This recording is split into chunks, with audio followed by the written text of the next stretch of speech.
ketemu lagi di kelas praktek kerja kayu. Kali ini teman-teman dari kelas praktek kerja kayu ditugasi untuk membuat sebuah produk atau furniture yang berbahan dasar kayu. Nah, di sini mereka diberikan kebebasan untuk menggunakan peralatan permesinan, alat kerja tangan, dan juga alat-alat portable lainnya. Bahan pun yang disediakan dalam bentuk kayu dengan jenis kayu banyu. Mereka diberikan kesempatan untuk mendesain sendiri dengan ukuran mereka dan membuat segala sesuatunya sebaik mungkin. Gimana cara dan keasikan mereka? Yuk kita saksiin. Dalam pembuatan produk furniture, hal pertama yang dilakukan adalah memilih bahan baku yang baik. Seperti kayu yang digunakan bukanlah kayu yang lapuk. Kedua, kayu yang digunakan harus kering sehingga tidak terjadi penyusutan. Yang ketiga, kayunya harus lurus dan tidak melengkung. Dan yang terakhir, kayu memiliki kesikuan yang terjaga. Untuk dapat menyelesaikan produk furniture dengan cepat, teman-teman di kelas praktek kerja kayu difasilitasi dengan beberapa peralatan permesinan. Tentunya peralatan permesinan ini beresiko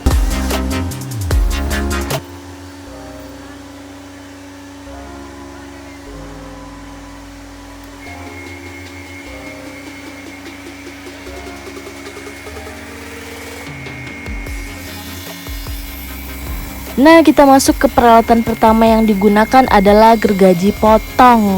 Gergaji potong berfungsi untuk memotong bahan baku atau kayu, juga untuk membuat pen pada sambungan pen dan lubang. Yang kedua adalah mesin ketam perata.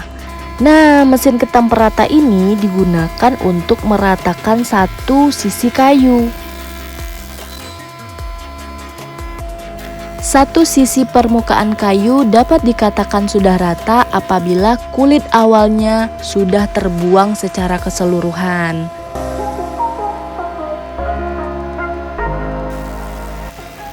Untuk kayu yang berukuran panjang, dalam proses pengetamannya baiknya tidak dilakukan secara sendirian.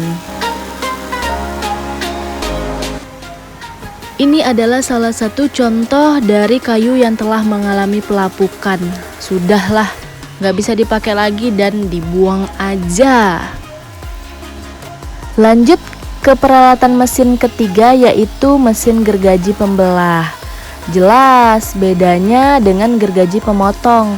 Kalau gergaji pemotong itu untuk memotong pada sisi terpendek. Sementara gergaji pembelah itu untuk memotong pada sisi terpanjangnya. Gitu, harus tahu ya teman-teman. Nah, pada pengerjaannya menggunakan mesin ini wajib dilakukan oleh 2 orang. 1 orang sebagai pengantar dari benda kerja dan 1 orangnya lagi sebagai penyambut dari benda kerja yang telah dibelah. Gak boleh sendiri-sendiri ya. Kenapa?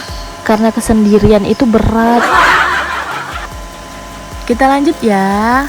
Ini adalah tata cara menggunakan gergaji pembelah yang benar.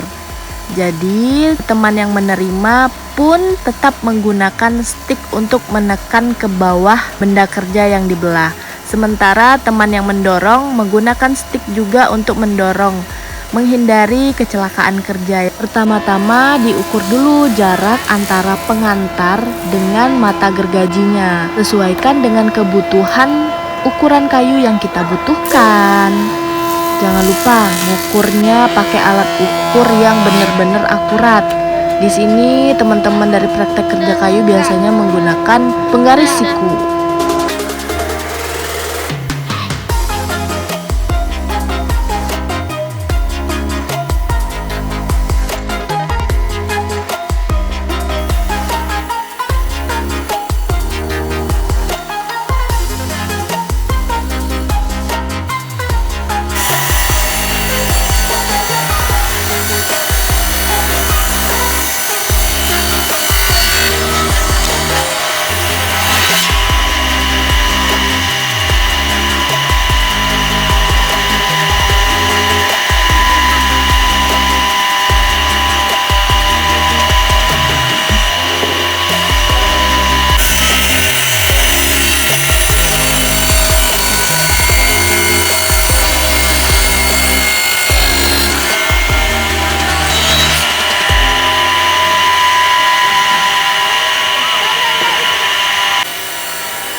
Mesin yang selanjutnya adalah mesin ketam penebal. Apa sih bedanya mesin ketam penebal dengan mesin ketam perata? Ayo, ada yang tahu nggak? Karena fungsinya sebenarnya sama-sama untuk mengetam atau menghaluskan atau meratakan satu bagian atau satu sisi kayu. Tapi apa bedanya gitu? Pertama, bentuknya ya, tentunya udah beda itu bentuknya. Yang kedua, itu letak mata ketamnya. Kalau di ketam perata, mata ketamnya itu di bagian bawah dari kayu yang akan kita buang. Sementara kalau di ketam penebal, matanya itu di bagian atas. Jadi serutannya itu yang kebuang itu yang bagian atas.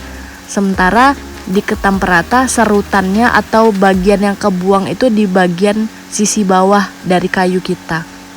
Itu bedanya. Dan kalau ketam perata itu kita nggak bisa ngukur ketebalan kayunya. Sementara kalau di ketam penebal itu kita bisa ukur. Kita pengen ketebalan berapa hasil akhirnya. Kita pengen ketebalan 3, 2, 1 gitu bisa. Dalam pengerjaannya, mesin ketam penebal wajib dilakukan oleh 2 orang. Orang pertama yang mengantarkan benda kerja dan orang kedua yang menyambut benda kerja. Kadang tuh ada kayu yang terlalu tebal gitu, sampai harus ditarik sama yang menerima. Itu tuh tadi langkah-langkah persiapan bahan baku, belum pembuatannya. Nah, setelah bahan baku dipersiapkan sesuai dengan ukuran yang diperlukan, langkah selanjutnya adalah melukis benda kerja. Melukis benda kerja ini perlu bantuan penggaris siku-siku, kemudian pensil, kemudian perusut, dan alat kerja tangan lainnya. Nah, dalam proses membuat suatu produk furniture, hal yang paling penting adalah saat kita melukis dan membuat sambungan. Ketika lukisan kita salah, maka sambungan yang dihasilkan juga salah. Nah, ketika sambungan yang kita buat salah, itu nggak ada sama sekali. Teman-teman harus ngulang dari awal lagi, karena ukuran sudah tidak sesuai dengan perencanaan awal. Masih mau nggak hati-hati pas ngelukis? Oke, kayaknya itu dulu kegiatan persiapan pembuatan produk furniture dari teman-teman di kelas praktek kerja kayu. Untuk video selanjutnya akan ada video perakitan rangka furniturnya. Jangan lupa nanti ditunggu ya video selanjutnya. Bye-bye.